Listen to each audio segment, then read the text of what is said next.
for those kinds of things. Thanks very much, Dr. Carson. I want to move on to the military. Senator Rubio, all restrictions on women in combat have been lifted as long as they qualify, positions including special operations forces like Navy SEALs. Just this week, the military leaders of the Army and Marine Corps said that they believe young women, just as young men are required to do, should sign up for selective service in case the draft is reinstated.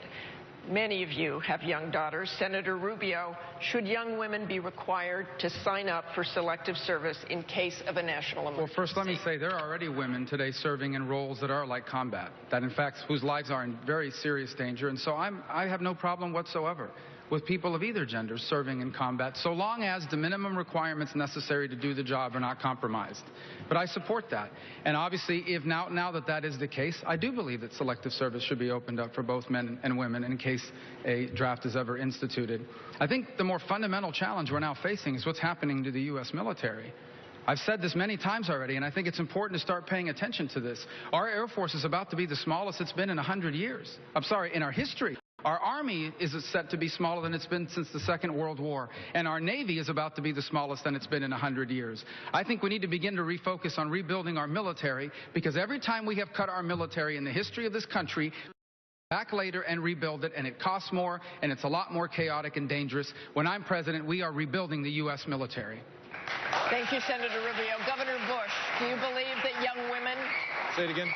Do you believe young women should sign up for selective service, be required to do so? I do. And I think that we should not impose any kind of political agenda on the military. There should be, if women can meet the requirements, the minimum requirements for combat service, they ought to have the right to do it, for sure.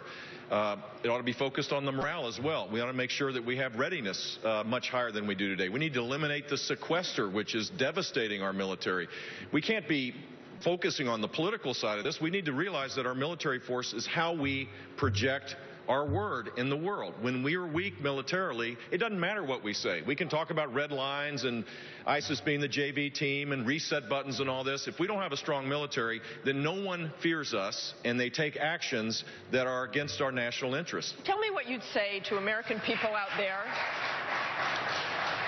who are sitting at home, who have daughters, who might worry about those answers and might worry that the draft is reinstituted. Well, the draft's not going to be reinstituted, but why, if women are accessing... Should you just do away with it? No, I didn't say that. You asked the question not about the draft. You asked about registering. And if women are going to be supporting... for the draft. But we don't have a draft. I'm not suggesting we have a draft. What I'm suggesting is that we ought to have readiness being the first priority of our military, and secondly, that we make sure that the morale is high. And right now, neither one of those are acceptable because we've been gutting the military budget. We also need to reform our procurement process. We need to make sure that there are more men and women in uniform than civilians in our Defense Department. There's a lot of things that we need to do reform to bring our defense capabilities into the 21st century, and I'm the guy that could do that. That's why I have the support of admirals, of 12 Medal of Honor recipients, and many other people that know that I would be a steady commander-in-chief and rebuild our military. Martha. Thank you very much. Can I be really clear on this, because I am the father of two daughters. One of them's here tonight. What my wife and I have taught our daughters right from the beginning, that their sense of self-worth, their sense of value, their sense of what they want to do with their life comes not from the outside, but comes from within. And if a young woman in this country wants to go and fight to defend her country, she'd be permitted to do so. And part of that also needs to be a part of a greater effort in this country. And so there's no reason why one young woman should be discriminated against from registering for the selective service. The fact is, we need to be a party and a people that makes sure that our women in this country understand anything they can dream, anything that they want to aspire to, they can do. That's the way we raise our daughters, and that's what we should aspire to as president for all the women in our country. Thank you very much, Governor Christie. Can I say We've just covered, wait one second, Dr. Carson. Something about the draft, just very quickly. Very quickly. 14% decrease in the number of people applying for voluntary military service. And I think part of it is because of the way that we treat our veterans. We wouldn't be a free country if it wasn't for them. And we have 22 veterans per day committing suicide. So I think what we should do is have an external support system for people once they volunteer, and it should follow them throughout their career. They should follow them for 3 years or 5 years afterwards. A year before they get out, it should be working on integrating them back into society so that they quit on Friday and they start their new job. They should have health empowerment accounts that are subsidized so they can go to any medical facility and be taken care of. They can go to a VA if they want to. But if we start taking care of our veterans the right way, we won't have to ever work again.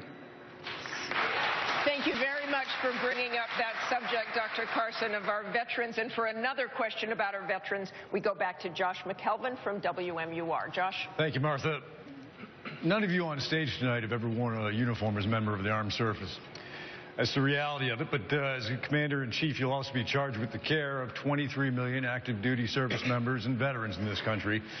Some have suggested privatizing the VA as a way to enhance care and increase the quality of the care and access. Others say that veterans should carry ID cards that would allow them access to any hospital or health care provider. Governor Bush, what specifically would you do to ensure that those